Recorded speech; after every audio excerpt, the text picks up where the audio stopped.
Hi, I am Fathima Riya from Department of Computer Science. Today I am going to talk about cellular system. Introduction. The rapid growth of mobile devices and the increasing demands for high-speed data service have led to the development of advanced cellular systems and optical fiber networks. This assignment will be explore the fundamental of cellular system in data communication and optical fiber, highlighting their key features, applications, and benefits. Cellular system in data communication overview. A cellular system is a wireless communication network that provides mobile user with access to data communication services. The system consists of cell towards cells and mobile devices. In a cellular system, a base station covers a certain area called a cell.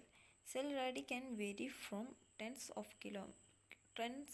meters in buildings and hundreds of meters in cities up to tens of kilometers in the countryside. The shape of cell depends on the environment, weather condition, and system load.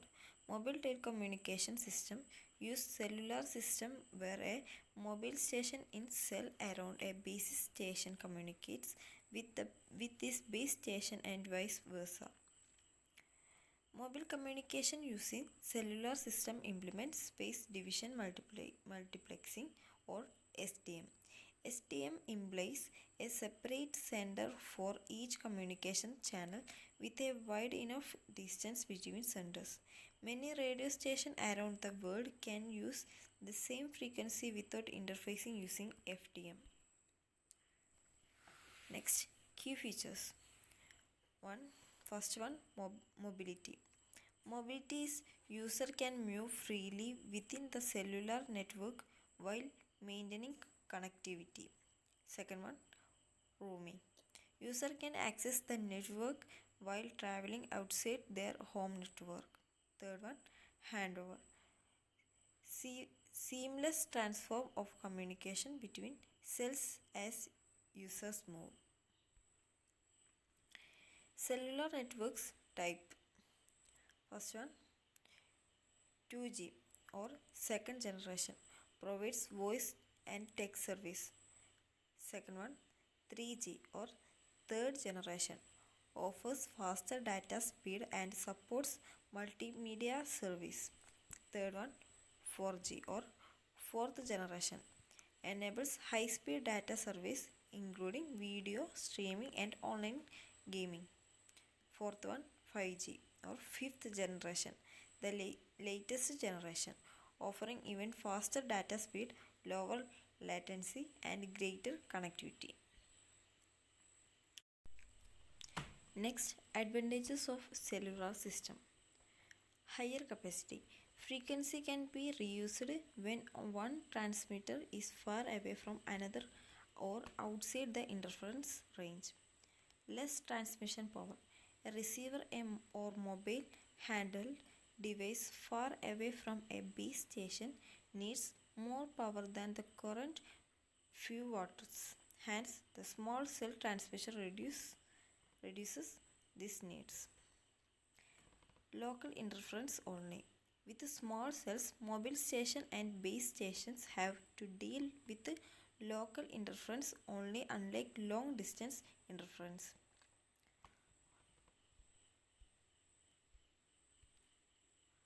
Robustness.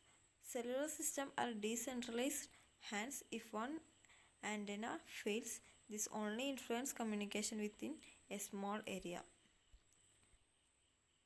Next, disadvantages of cellular system. Infrastructure need many antennas, switches, location registers. Handover needs. Handover to another cells or base station is needed when changing from one cell to another. Frequency planning. To avoid interference, frequencies have to be distributed carefully. To avoid interference, transmitters within each other's interference range use FDM. If FDM is combined with TDM, the same frequency is not used at the same time within the interference range. Cells are combined in clusters. All, all cells within a cluster use disjointed sets of frequencies.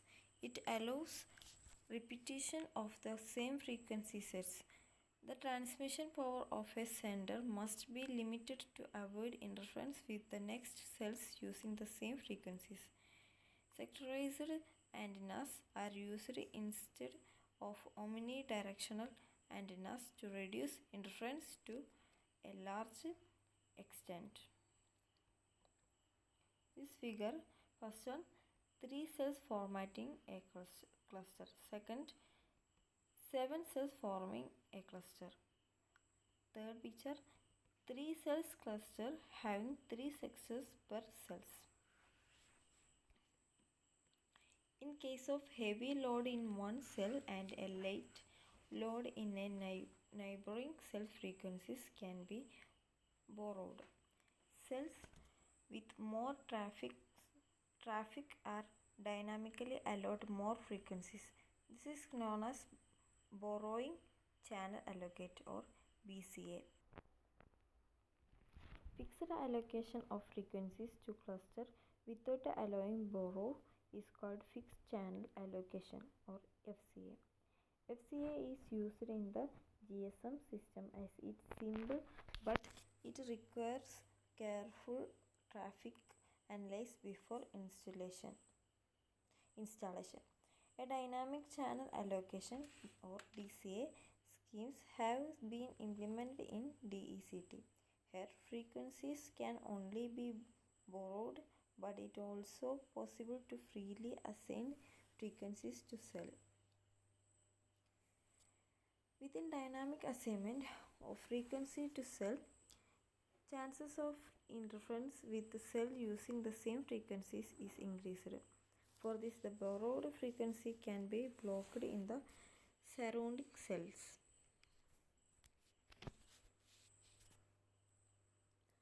Cellular system using CDM, code division multiplexing, instead of FDM do not need large overhead of channel allocation and frequency planning. Here, users are separated through the code they use, not through the frequency. Here, cell planning faces another problem, that is the cell is size depend on the current load. Hence, CDM cells are commonly said to be breathe because while a cell can cover a large area under a light load, it shrinks if the load increases. This is because of growing noise level if more users are in a cell.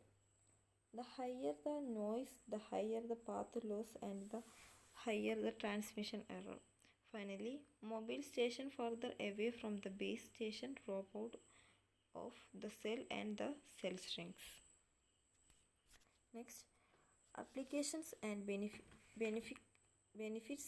of cellular systems. First one, mobile internet. Mobile internet is cellular system provide mobile users with access to the internet, enabling them to stay connected on the go.